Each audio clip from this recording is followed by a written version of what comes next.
Hey everybody, I hope you guys are all doing okay and welcome back to Slay the Spire for my final episode in our 100% playthrough of this wonderful, wonderful game. And I'm recording this episode just as a bit of an epilogue to the series. In the previous episode, I accomplished the very final thing I needed to do to get the true 100%, and that was, of course, the absolutely massive marathon that was the Endless Run.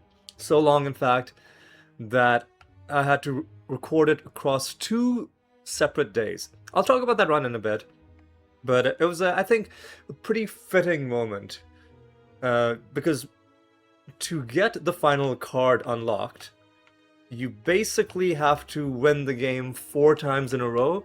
Each time the game will get progressively more difficult. And by the end of it, I actually had to use some pretty creative tactics to win.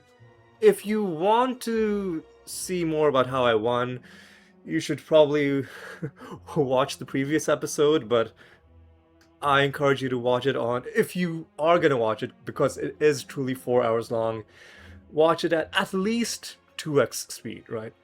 And that will show you how I got through the run. I got through it with the Watcher, which is a safe bet for any of the tougher, ascensions in the game. Although this wasn't really Ascension, but the way the game gets more difficult from run to run, kind of, you can compare it to going into deep Ascensions, especially by the end, when all the enemies have like 1,000 health and are doing 100 damage on turn one. It was a blast. It was a fun time. But yeah, the goal for this episode is twofold. I kind of just want a moment of catharsis for myself and anybody else who is following the series, just to take a moment and reflect on what was accomplished. So I feel like having 100% of this game, I've earned myself a moment to just gloat about it. So that for sure is part of it. But I also will then talk about just generally my feelings about the game, what I liked, the things that I thought worked really well, and some things that I thought I, would have changed a little bit. Let's just leave it at that. And especially since pretty soon Slay the Spire 2 is going to enter early access. I think this is a good time for us in general to be talking about what did and didn't work in this original game. Just to make sure that the next game gets off on the right foot. So before I start my obligatory gloat session, one thing I'll mention is that when it comes to 100%ing this game, or any game in general, different people have different thresholds. For a lot of people, we just blindly follow achievement lists. And you're like, oh, if I get all of the achievements within a game, and, if you're on a console, it'll give you like a platinum trophy for it. Okay, if I just get all of those done, then that's 100%. But that is not true. Many games, in fact, probably most games, will allow you to do things. Well, let me put it this way. The achievements that you see in these achievement lists are just selections of things in the game that the developer thought notable enough that when you get them, the player should get a little bit of a pop-up, a little bit of a sound effect, a little bit of a congratulations from the game. It is not an exhaustive list of every notable thing you can do in the game. Notably, in this game, you can get all of these achievements without doing some very, very, very notable things. For instance, you do not need to beat Ascension 20 Heart to get all the achievements. Oh, you do need to beat the Heart, no doubt, and that is going to be this one. Oh, well, I forget what the achievement is called for beating the Heart. for the first time. I think it is. I think this might be it for beating the heart with all of the three main characters. So you do need to do that. You do need to beat Ascension 20 with any one character, but there's no achievement for beating the heart on Ascension 20, even though that is such an obvious thing to do in this game that almost everybody at least tries to do it, right? So I guess when we're talking about things that I would change, things that I would add, I think one very obvious thing, I feel like it would have made beating Ascension 20 Heart much more memorable if there were achievements for it. In fact, I'd go a bit further. In this respect, the game should have been maybe a little bit more like The Binding of Isaac, where you have to beat the boss with every single character. The reason it didn't work in Isaac, especially once we get to Repentance, and especially once you like add the tainted characters, that there are way too many characters and there are way too many bosses.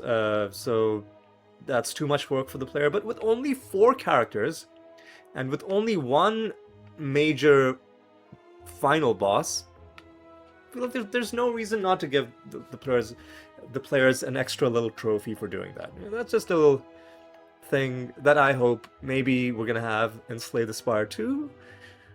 But, you could say, okay, don't worry that much about achievements, right? Just focus on the game itself. As long as the game is good, whatever the achievements are, is fine. Whatever isn't in the achievements but still feels like notable to do, just go do that on your own time. And I get that as well. So, yeah, like I said, not a huge thing, just a thought that I had. Anyway, getting back to the gloat session. So when I said at the start that this was a true 100%, that is what I meant. You can get all these achievements with not that much effort. Most of my time spent playing in this series was not getting the achievements. I think all of the achievements, or most of the achievements, were done by the time I beat the heart. Sorry, by the time I beat Ascension 20 with the Watcher, who is by far the quickest to get this achievement with.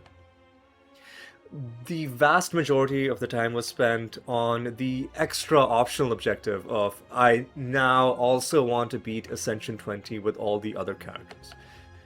And we'll talk about that in a second. But before we mention that, drawing back to the theme of this being this having been a true 100% playthrough, in the top right, you'll see what I mean about that. So you can definitely get all of these achievements and miss some of these collections that we have in the top right, where it's talking about the cards you've discovered, the cards you've... I think you can unlock all the cards just by playing normally. They'll just happen over time. Relics, I think some of them might have unique unlock conditions, but it's not that hard to get all of them. But you can certainly go pretty deep into the game without discovering or unlocking all of the cards. And I think a lot of players probably finish the game and they don't check this, and because there's no specific achievement for it, there might be some cards that they simply haven't unlocked. For instance, in my case, if you go to the compendium, the card library, there were some colorless cards, specifically Beta and Omega and Safety. These are, I mean, colorless cards technically mean that they belong to none of the classes, but these are essentially Watcher cards that are spawned by playing certain purple cards from the Watcher deck. So there's a card called Deceive Reality. If I can not carve reality. That spawns a different colorless card, but deceive reality will spawn the colorless card called safety, and then alpha will spawn the colorless card called beta, and then beta will spawn the colorless card called gamma. And if you're like me, and if you saw this and you're like, this is unwieldy, this is dumb, I'm never gonna use it, then you can very easily go hundreds of hours in this game blissfully unaware that these colorless cards even exist. So there's that. And then also safety just felt really dumb. Well, where was deceive reality? I'll just show you what I mean. It oh, excuse me, sorry, my throat's a bit dry. Anyway, like, it's a one cost. It retains. It only gives you 12 block, and it exhausts, and you have to play a one cost to even spawn it. I was like, given the defensive options the Watcher has, such as Mental Fortress, like, why would you ever do that? So that was just another card that I never picked up, but as a result, it meant that when I got to the end of my playthrough, the end being beating Ascension 20 with all of the characters, I wound up with some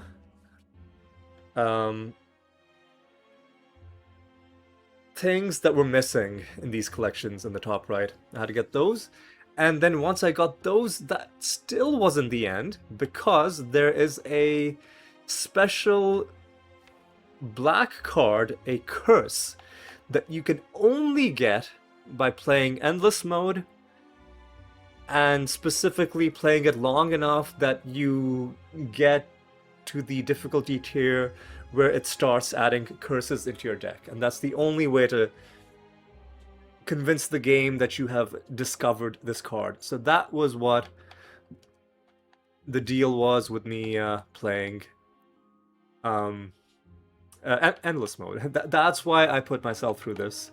It was a fun experience, but for sure it was a it took a while. Right. So that is all about the comprehensive nature of the playthrough that I did, and I think that's about all the gloating I will do. I think now it's time to talk about how it felt to 100% this game. Because I think there are different games for different types of players. I'm a completionist.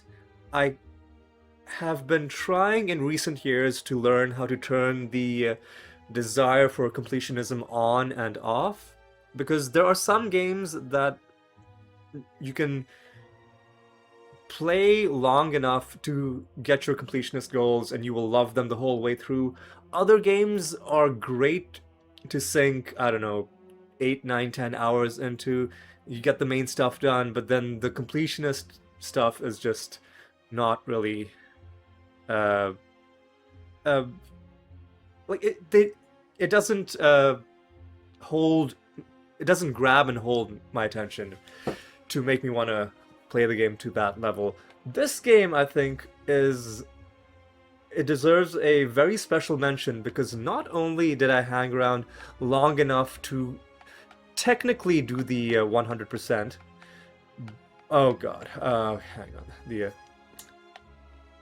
The UI is a bit. Do I have to unplug my mouse? Hang on. Let me just unplug my mouse. Okay. Yeah, sometimes the game dynamically switches between mouse and controller, and sometimes my computer hallucinates, thinking that my mouse is moving when it's sitting perfectly still. Anyway, let's not worry about that. Let's instead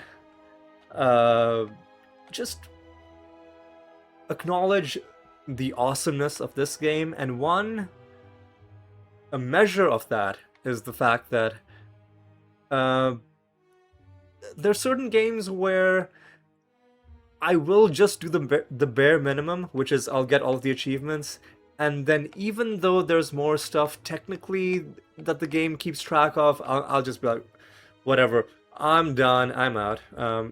This game, on the other hand, it's the reverse. I, even after having completed all the achievements, hung around long enough to do a bunch of stuff that the game, I guess, in a way, keeps track of, because when you beat Ascension 20, you get that added into your run history. So in a way, the game acknowledges that, but then like literally every run you do, right, goes in here. So that's just more of a just for my own personal memory, like for posterity's sake, it's there. It's not really the same as the game giving you an achievement for it, but despite that, I thought this game was engaging enough that the entire process felt pretty good for the most part. Now here's where some of the some of this maybe is going to be a difference in opinion. It's going to be subjective.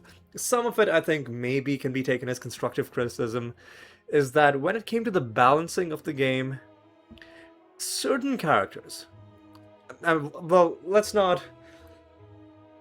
be vague. When I say certain characters, I mean specifically the Silent didn't get enjoyable, or there were times when playing as the Silent was not enjoyable, right? The problem is that the Silent starts out with the worst defense, the worst offense, and the worst deck size, and with a relic that only works at the start of the battle. And then you are, from that point on, at the mercy of your horrible deck size and whatever shitty draw that you get. And even the starting cards are pretty lame. Like, both the Ironclad and the Defect have really good, well, maybe not really good options, but they have decent ways to output a whole bunch of extra damage. The Silent, meanwhile, just starts with a pretty garbage, I think this is the starting card. Yeah, it's just a defensive card, and not even a very good one. Yeah, it's just not a not a fun time. The only time when it's fun to play the Silent is when you get some really good offense early on. And now we didn't find it in the Ascension 20 run, but in one of the earlier runs, yeah, see, the Ascension 90 run, I found Glass Knife early on, and this run was phenomenal. Even... Look, let's ignore the fact that I found Wraith Form. Obviously, that's what made the end of the run memorable. What made the start of the run fun was finding Glass Knife. But if what it takes to enjoy the first half of a Silent run, which could be upwards of 20 to 30 minutes of the run, if what it takes to, like, not even to win the run, because you can win runs that are just dragging like quicksand, or I think I used the, like, slow as molasses, and you're just not, the battles are so slow that you're just falling asleep halfway through. You can drag runs over the finish line. So it's not even about difficulty, it's about the pace of the game being a little bit off, and a lot of it has to do with the buffs that enemies get in Ascension 17 onwards, where every enemy now has more health, every enemy now has more damage, all of the enemy abilities now are more annoying, and the Silent just gets punished extra hard. But yes, that's one thing I hope isn't in Slay the Spire 2.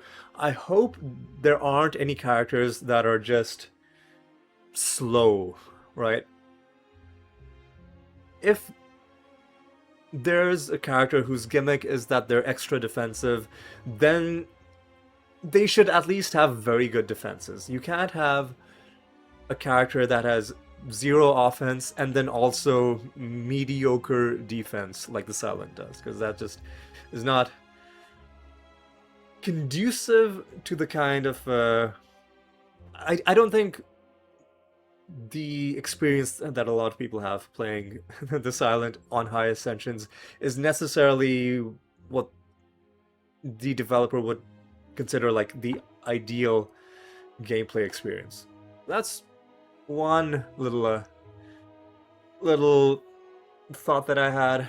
One other thought I had was there are a few enemies in the game that I would change, and I guess at this point I'll pop up some pictures on them. I'll actually stay on this screen because we have some nice dark spaces where I can put the enemy and their various abilities. Well, so there are two in particular. One, obviously, the most polarizing figure in the game, the Time Eater. I've actually thought about this a lot. I might do a separate video just on this. But my thought is that the Time Eater isn't like in isolation. The Time Eater is an interesting character, but I feel like he's been shoehorned into being an Act 3 boss, when really what the Time Eater should be is the final boss of an alternate path. You really get the sense that it's such a difficulty spike. Not even difficulty spike, but a chance of winning the game spike. It's kind of weird talking about difficulty in deck builders because it's such a deterministic thing, you know, in a turn-based situation. Especially once you learn the rules, you find that you will very quickly recognize situations where there was nothing you could have done to win, and other situations where there's almost nothing you could have done. Like, even if you're trying to, you couldn't lose. With the Time Eater, on the other hand, I feel like he closes so many doors and just completely rules out so many builds, to the point where you see this over and over again, where people are like, oh, I had this fun build, it was going really well, and then I ran into the Time Eater, and then there was literally nothing I could do. So when it gets to the point where people are refusing to take, just point blank refusing to take cards in Act 1 because one of the three Act 3 bosses might show up, I think that's where things have gotten a little bit awry. So what I would have done instead was, okay, you can have one branch where the final boss is the heart, maybe have another branch, or maybe even an entirely separate game mode where it's the Time Eater as the final boss. And then knowing that he's the final boss, you can go crazy. Make his abilities even more ridiculous, you know, go for it. But it just feels a little bit out of place. Just seeing him alongside, you know, the Awakened One and Donu and Deka, they're just not, like, one of these things very clearly does not belong. And yes, I know, technically, you can theory craft builds, and maybe even some legitimate builds that would, you know, be able to beat Time Eater but then lose to Awakened One, or be able to beat Time Eater but then lose to Donu and Deka. But by and large, the biggest failure point is builds that would have beaten any enemy in the game, including the heart, but then lose to the Time Eater because of his weirdo shenanigans where he just like ends your turn, right? That's my thoughts on that. Interesting enemy, interesting fight, but shouldn't, like, because of the way the fight is, it just has too much of a corrupting influence on just it just looms so large over the rest of your run that it starts affecting decisions. When I like it starts having an oversized effect on your decisions well beyond what it should, right? Like when he's the only thing you're thinking of as you're building in Act 1, I think it's gone a little bit too far. So that's my one thought about that. The other enemy that I think should just not exist in the game at all, and I will accept no arguments on this. If you disagree, if you leave a comment disagreeing with me on this, I will report you to the police. Is that the writhing mass is a bad enemy, right? It just is not fun. It's just not well designed. Nobody who is not a psychopath and who is being honest will claim to like this enemy. Like, here's the... And again, it's not even about difficulty. I think I've lost to writhing mass maybe... I don't know, a handful of times. Writhing mass has probably indirectly killed me maybe 2 or 3 times because, like, he adds a curse into your deck. So maybe he's gotten an assist on somebody else killing me. But the fight is just so annoying because of the malleable trait and the ridiculous amount of health that he starts out with. That, like, if you're gonna have this, then he should have at most 50 health on Ascension 20 and like 40 health on, you know, pre-Ascension 17. It just isn't fun, man. Like, there are other enemies that are much more difficult, like Shelled Parasite, for instance, has ended way more of my runs than Writhing Mass. Like, easily in the double digits, maybe even going past 20. But at least fights against Shelled Parasite end quickly-ish. When I fight Shelled Parasite, I'm like, it feels fair. It's like, okay, this is a certain type of enemy that I could have beaten with a certain other kind of build, and then either I was trying to go for a build that could have beaten Shelled Parasite, and the build just didn't come together, or I was going for some other specific type of build that I knew was going to be weak against enemies like this, and I was hoping I wouldn't run into him, but I ran into him. You know, it happens. I stepped on the landmine, and I paid the price. So it's not that I'm upset that, you know, the Writhing Mass is difficult. I'm upset that when I'm fighting the Writhing Mass, it makes me want to stop playing the game. That's how bad that enemy is. And it sticks out like a sore thumb, because there's no other enemy that's that bad. Even the Transient is much better than the Writhing Mass, even though it does get a little bit old having to, like, pass 5 turns, but it still gets done a lot more quickly than, like, even an Ascension 0 fight against Writhing Mass, because that guy, he's just bad. So that was all about the enemies and the bosses. That's my feeling about that whole scenario. One last thing to talk about before we start wrapping up. I guess I mentioned, obviously, and I showed you that I've gotten all of the achievements. I'll just highlight a couple that were difficult, or that are notable. Most of them will just come from normal gameplay. I guess I'll go through them and whenever I find one that is um, noteworthy, I'll point it out. So purity, I think I got. I think this achievement, I'm not fully either the game glitched out or I'm not understanding how it popped, because it says have 3 or few.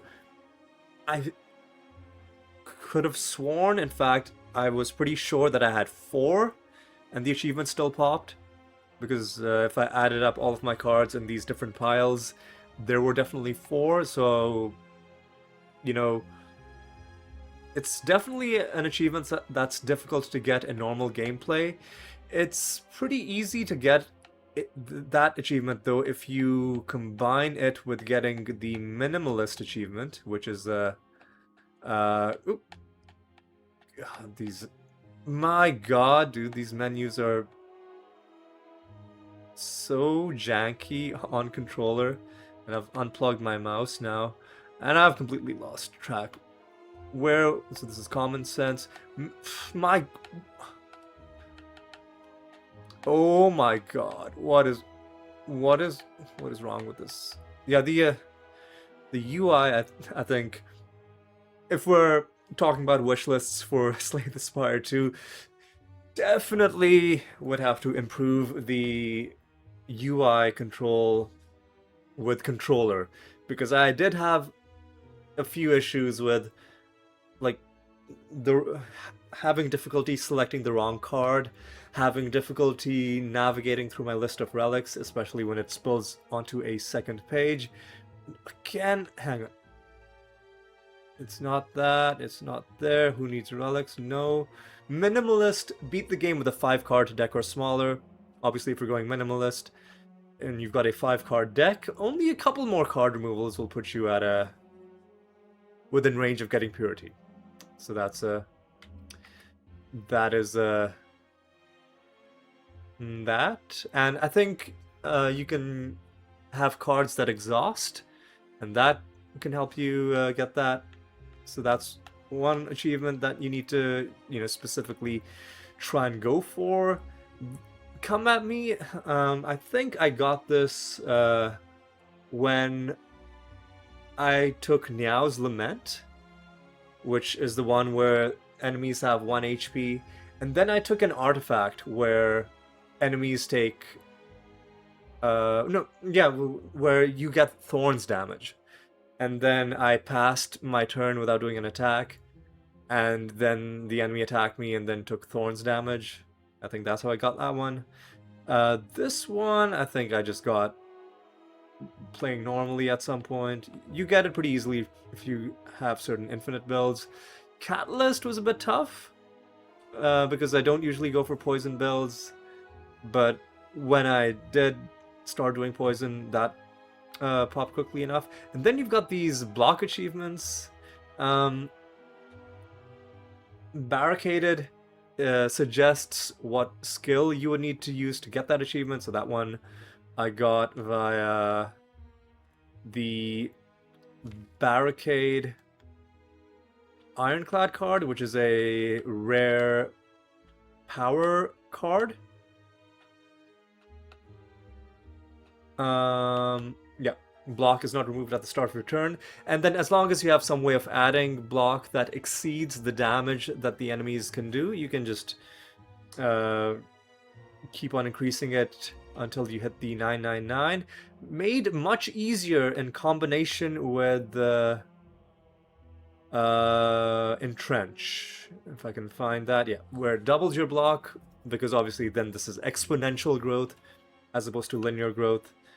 I think when I got it, though, I didn't have Entrench, so I just waited a long time until I got the 999. But that's sometimes you just gotta do it the long way, I guess. And then defeat 3 enemies with poison. That just happens over the course of normal play, as does playing 10 shifts in a single turn. Maybe not at the start of the run, but depending on what kind of build you have. If you have a Shiv build, you can easily play that many Shivs in a single turn. 25 cards in a single turn, obviously easy if you're going infinite. Becomes hard if part of your infinite involves something that you have to play, which also does damage, because then the problem becomes that the battle doesn't last long enough for you to do all of this. But you can solve this problem if you have such a build by just going to fight the heart, because even on Ascension 1, I don't think without using glitches you can beat the heart in one turn, because eventually he will just stop taking damage, so you can just keep playing more cards. I think this is one of those achievements which I specifically had to farm for, because I've never needed or wanted that much focus during combat, because you can win without doing that, so I had to specifically farm for that. Wasn't that hard though. Similar with channeling 9 plasma, it usually doesn't get that far, but if you're specifically going for it, you can get it. Defeat a boss on turn 1. Easy if you're infinite. Minimalist, we just talked about. Finish Donu with a feed. This is one of the achievements that I'm gonna set aside for now, because it's one of the harder to get ones, and I'll talk about that later. Defeat a boss without taking damage. Either you can go infinite, or you can have a really, really strong block build. Either of those will get you done. Who needs relics? Beat the game with a single relic. Pretty easy on if you're doing it on Ascension 0. And you should do this on Ascension 0 to lower the number of elites, because the only reason elites are good to fight is the relics, you know, and if you're not picking up any more relics, honestly, the hardest thing with this achievement was accidentally picking up relics, and not the fact that the game is hard without relics, because there are ways around that. Speed Climber is another one of those achievements that I'm going to set aside to talk about, because it gave me some issues. Common Sense, I thought, was more difficult than Who Needs Relics, just because even though you can take relics, the whole fun of a deck builder isn't in the random modifiers you get from items, it's in the cards themselves and the different dynamics you can put together. And a deck with no uncommon or rare cards is just gonna be boring. So this is... I get why it's there as an achievement, but yeah, it's just gonna be boring. Winning a daily climb isn't that difficult, because you can repeatedly try. Certain other games will only give you one attempt per day at the daily challenge. But even if the game had been one of those where you can only try it once, you can... usually when you're experienced at the game, you'll be able to win them pretty easily. Usually they end up being more like meme runs, as opposed to specifically, you know, super difficult challenges. The next 3 achievements are for different ascensions. I unlocked these with the Watcher, because the Watcher is the quickest person to just play the game with. The Watcher is overpowered, and I guess after we're done talking about these achievements, I'll quickly talk about how I would tweak the characters. I guess I talked a little bit about the Silent. So the Silent is underpowered. I would argue the Watcher is overpowered. And there's a couple things I would do to, you know, tweak the Watcher and make it a better challenge. But let's focus on these for now. Beat the Transient before it runs away. I've actually beaten him a couple times. Once for the achievement, a couple times just to flex, and then the most recent time was because I forgot that you could just let him run away. So, and that was on my very final leg of my endless mode run, where by the end of it he has like 2,500 health. So that was fun. And then you got the achievements for all the mini bosses, or I guess like all of the act bosses. They're all proper bosses for their own act. Hexaghost, Slime Boss, and Guardian are Act 1 bosses. Automaton, Bronze Automaton, Collector, and the Champ are Act 2 bosses. Awakened One, Donu and Deka, Time Eater are Act 3 bosses. Or, although I have argued Time Eater should not be an Act 3 boss, Time Eater should be a final boss for a different game mode, and I think that it would have been a better use of his talents. But regardless, he remains an Act 3 boss, so you know, just gotta live with it. And then you got the achievements for winning a game with all the different characters. And then you got the achievement for beating the heart with the different characters. And then you got an achievement for beating the heart with all of the 3 basic characters. And then you got this achievement for getting everything else done in the game. And obviously, it's going to be the roadblock achievements that are going to prevent you, that are going to be what's standing between you and becoming the Eternal One. So let me first talk about Speed Climber. I get that speedrunning has become way more mainstream as a form of entertainment. More and more people are trying it. More and more people are doing it. More and more people are watching other people do it. I'm one of those people. I like to watch other people speedrun. I do not like to speedrun myself. I especially do not like to speedrun turn-based games.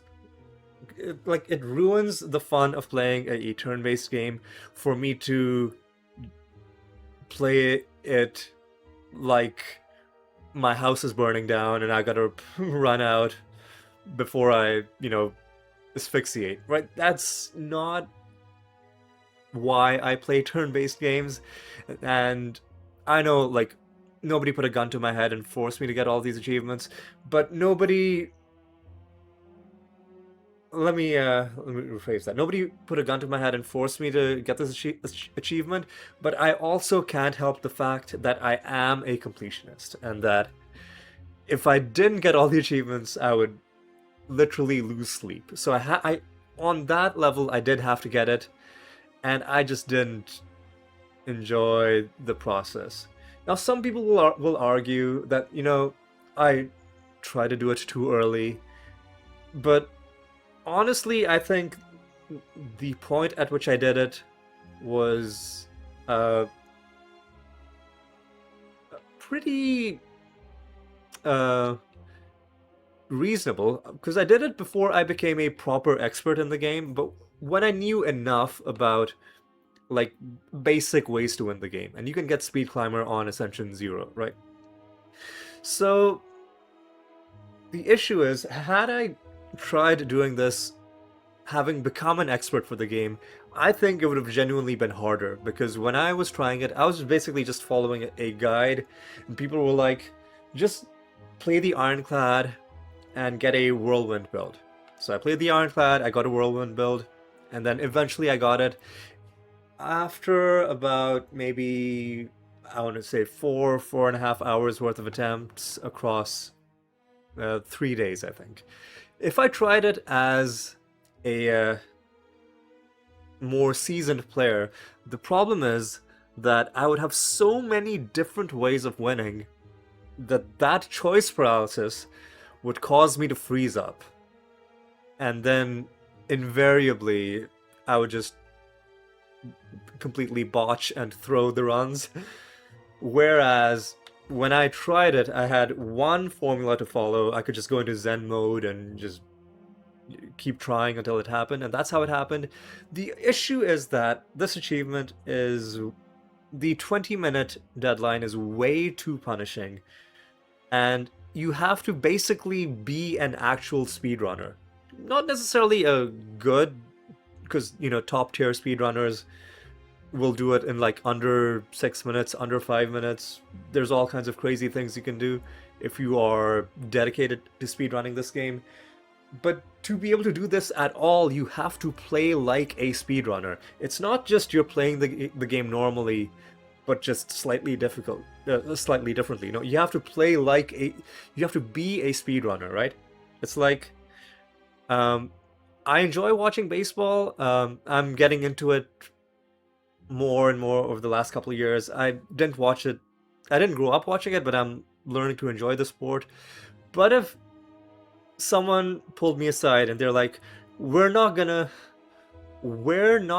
let you watch the last 5 minutes of this baseball game unless you can take this baseball and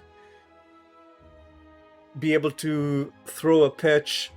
You don't have to do it like a major league level. Just throw a pitch like a junior level university amateur player would. Just throw a pitch at that level.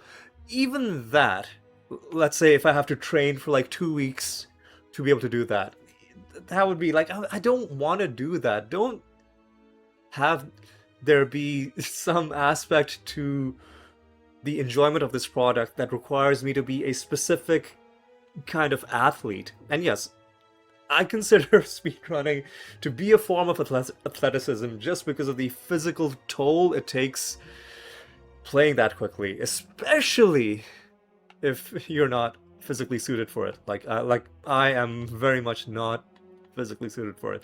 Long story short, maybe this is gonna be polarizing. Maybe people are gonna disagree. I'm just gonna be like, just do not have speedrun achievements in turn-based games. Just do not include them. Let people do them on their own time, right?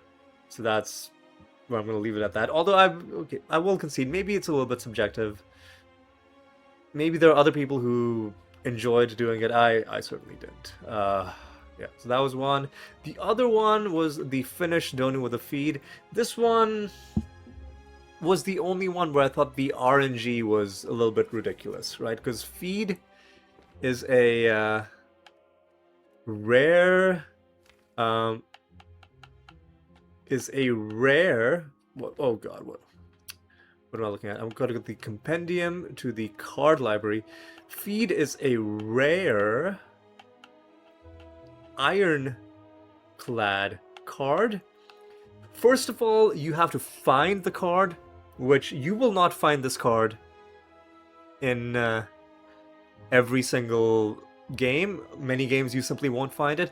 And then even when you find it, you won't even know... Well, first of all, even if you have feed, you have to then have the correct boss. The correct boss show up in Act 3. And the problem is, you won't even know who the Act 3 boss is until after you've already wasted 20 minutes getting through Acts 1 and 2. So not only... excuse me. Not only is the RNG tight, but this achievement is notorious for just wasting players' time, because you have to wait 20 minutes to then realize, oh, this run was going to be a pointless failure because Donu and Deka just didn't even show up. Some people are like, yeah, do it on Ascension 20 because you'll have 2 bosses. Well, I think the people saying that are kind of just joking or trolling, because number one, you won't know who the second boss is until after you've beaten the first boss. So then you have to clear all of Act 3 on Ascension 20, all for a 50-50 shot that you might have wasted all of that time. No, in the time that it takes to clear Act 3, you can easily just do a whole other Act 1 and 2 on Ascension 0, right?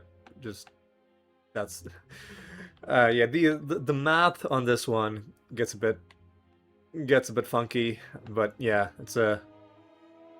it's the only one where I thought is like, it's too much RNG.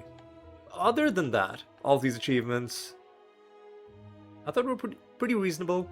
Getting them felt satisfying, and completing them gives you a nice little trophy cabinet. And another thing that you have as a bit of a trophy cabinet, I guess, is the card collection.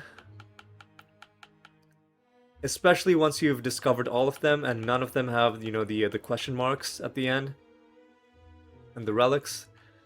Now this game, unlike Monster Train, it doesn't have the whole mechanic of making cards golden. The Monster Train thing was, if you win with a card in your deck, then then that card basically gets how do I even put this?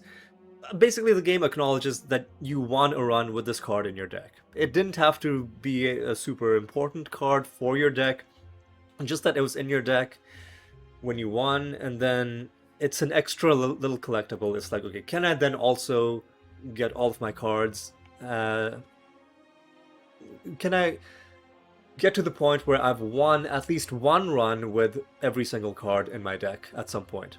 And this game doesn't have that. I'm kind of relieved that it doesn't, because if it did, I would probably still be playing and trying to make all of the cards golden, you know, to borrow that Monster Train terminology. But I think the amount of collectibles in this game, it's just about where it should be. Final thing I'll end on, in terms of just my thoughts on the game, is, I guess, the balancing. So, the Watcher, the issue with the Watcher is that she's got some mechanics that are fun, but that are just too strong. And let me explain what I mean. So one of my favorite Watcher mechanics is this one, Mental Fortress. Whenever you change stances, gain 4 block. The problem is that this is a power, so you just play it once at the start of combat or whenever it shows up. It costs 1 energy, and then for the rest of the whole fight, whenever you change stances, you gain 4 block. The issue is, it is very easy for you to change stances with the Watcher. Very, very easy. In fact, it is very easy to go infinite by changing stances.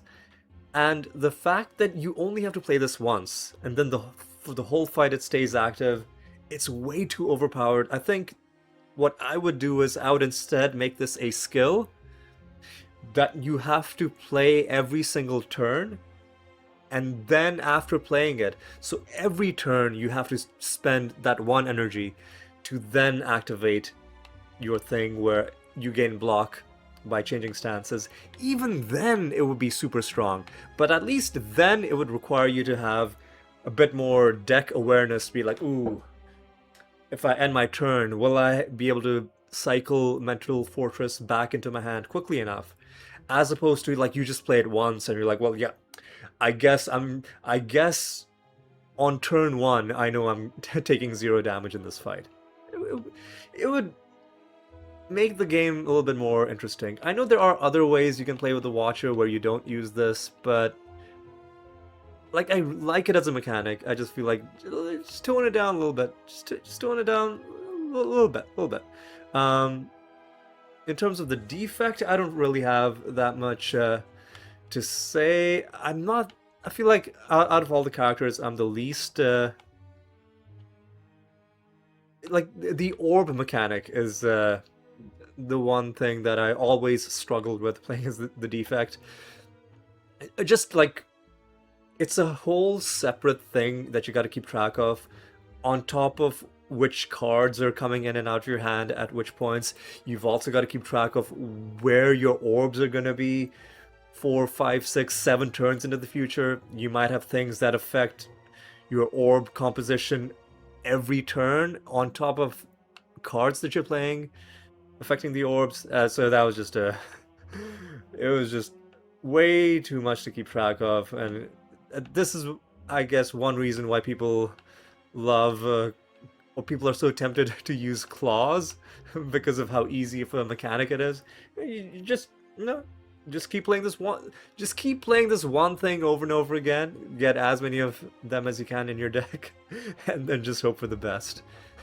But yeah, I don't think I'm intelligent enough, or well, questionable whether or not I have the intelligence for it.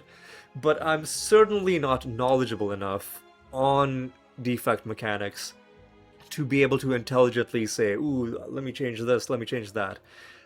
I enjoyed playing as the defect for the most part.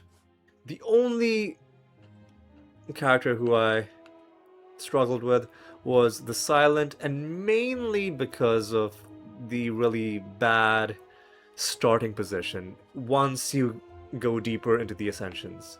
The Silent on Ascension 0 all the way through, let's say, Ascension 10 feels kind of fine, but after that, it just feels like the game was not made for people playing as the Silent.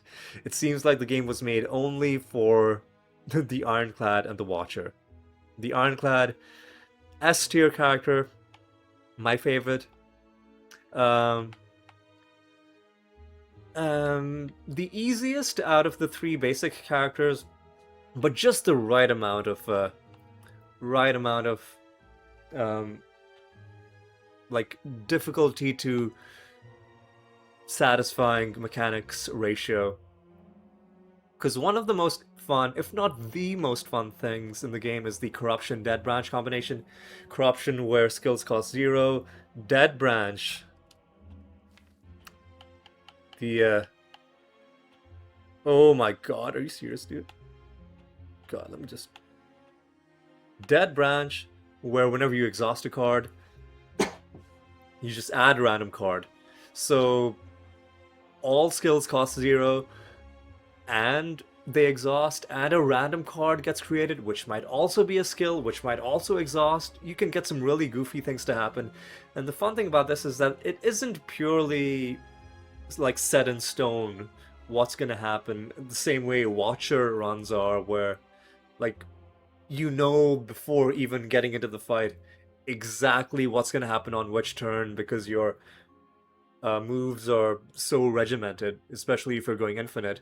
With the Ironclad, especially with runs like this, even if you know you're gonna win, you just don't know you don't know what cards are gonna spawn, in what order, what kind of weird decisions you're gonna have to make in the middle of the fight, depending on what the game threw at you. So, I guess this is another reason the Ironclad is the best character, is it's like Dead Branch Corruption, by far the most entertaining, enjoyable, and just even well-balanced synergy in the game, because it's not an instant win, especially early on. You still have to think carefully about what you're gonna do. Yes, it is true that when I was playing Ascension 20 and I got Corruption Dead Branch, I beat the Time Eater, and then I beat the Spare and the Shield, and then I beat the Heart without taking any damage. But by then, I'd gotten plenty of other relics that helped me. Early on, I still had to carefully, position myself and get it done, the old-fashioned way, by just seeing what cards you get and playing the ones that make sense in the moment. But yeah, I think we've covered just about everything. Like I said, the main goal for my video today was to show off the fact that I have fully 100% completed this game. You can see the entire collection is unlocked. You can see every achievement is unlocked. And just in case people had any doubts, you can see that I have Ascension 20 wins with every single character unlocked. And on a closing note, I will mention the reason I started this series was because a little bit after Slay the Spire 2 was announced, I realized that I'd never played Slay the Spire. So I was like, okay, I want to play Slay the Spire 2, but I got to play the original game first. So that's why I started my series. And I timed it really well so that this project of mine, 100% completing this game, is ending just a couple months before Slay the Spire 2 early access is gonna start. And I'm definitely gonna be doing a Slay the Spire 2 series as well. I don't know if I'm gonna do it in early access. At a minimum, I'm gonna wait until the core storyline of the game is finished. Because, for example, if early access launches and the final boss isn't even in the game yet, sort of like I'm also playing Path of Exile right now on my channel, but I was also in the Path of Exile beta, and initially, when I started playing, what was then the final boss wasn't even in the game yet. It was that early in development. So it depends. I want to play the game. Like, I don't mind that there's going to be balance changes over time, but I do want the runs to feel complete. I don't want to get to the end of the run and feel like, oh, there's supposed to be more, but they just haven't put it in the game yet. So I might wait for that. If indeed the game is still missing a few of those components when early access happens, but listen, that's something to worry about when that game launches. We'll, I guess you and I will both find out what state the game is in. I expect it to be fairly robust in terms of its game mechanics, but I expect that because with deck builders, so much of it hinges on the balancing that might get the priority over like story, right? In terms of what they will want to have finished first. So we'll see what early access looks like. We'll figure it out. Anyway, I think I've talked long enough. A full hour of me just yapping and gloating. So I think it's time to put an end to this. I'm gonna say thank you so much for watching. Hope you had a good time. Hope you enjoyed the series. I'm probably gonna be starting a new series to replace Slay the Spire. That's gonna be going up during weekdays. I haven't decided what it's gonna be yet, but I have the weekend to think about it, and we'll find out soon, man. Anyway, it's gonna be all for this one. Thanks for watching, and I hope you guys have a great day. Take care.